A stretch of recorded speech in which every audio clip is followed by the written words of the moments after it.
Avoiding hard conversations doesn't make them disappear. In fact, it makes them even louder later.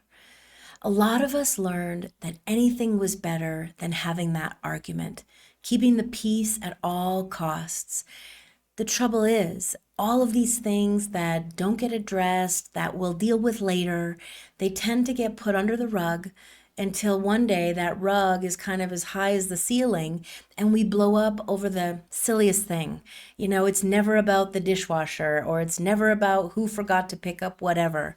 It's these everyday things that we meet in friction, but it's sitting on top of all the other things we haven't said we will get to addressing at some point in time.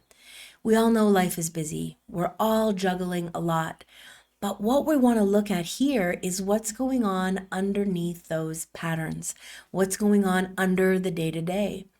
Many of us grew up in households where we were taught, whether it was through words, through the sort of look of the eye, or through an experience of punishment or being made wrong, that expressing what we really felt in the moment, having experiences of sadness, anger, frustration, were just shut down. There was just not space for them to be heard. And so because we're not taught to update that, reflect on that, we just end up unconsciously bringing it into our relationship today. And it seems that our partner either has a similar experience or an opposite experience, the way that it kind of fits together and then tangles up inside of the conflicts that you might be having today. So a lot of the times we aren't able to solve how we do conflict just through the couple alone. We want to be able to look at what you're bringing from your family and what I'm bringing from mine. Do you go into conflict wanting to solve it, wanting to sort it out immediately? Oftentimes that marries the other side who goes, I don't know, that's too much. I need time to think about it. And then we're kind of back and forth in this dance of I need you to hear me and I need you to give me some space. So what do we do with that?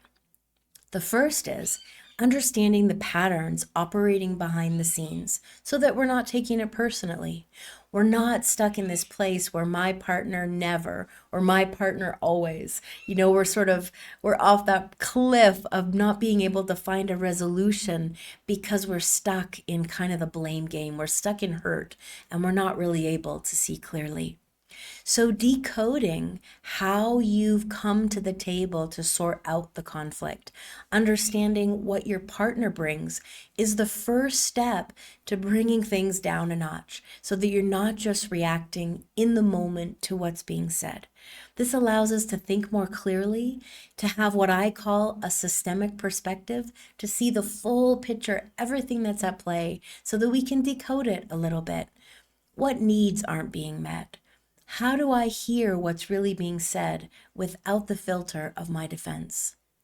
A lot of this is just not taught in school, certainly. We just don't learn this in some relationship handbook before we get into long-term relationship, let alone before we learn to parent, before we learn how to handle conflict.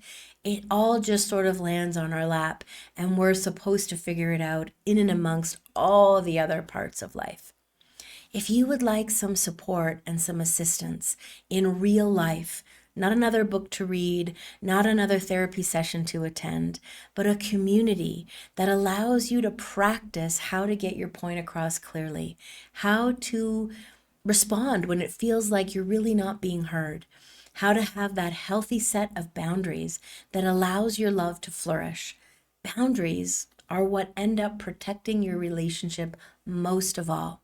There are so many threads that we cover, and each month there are a variety of different live events that you can attend that we get to practice being better inside of our relationship by understanding what's really going on.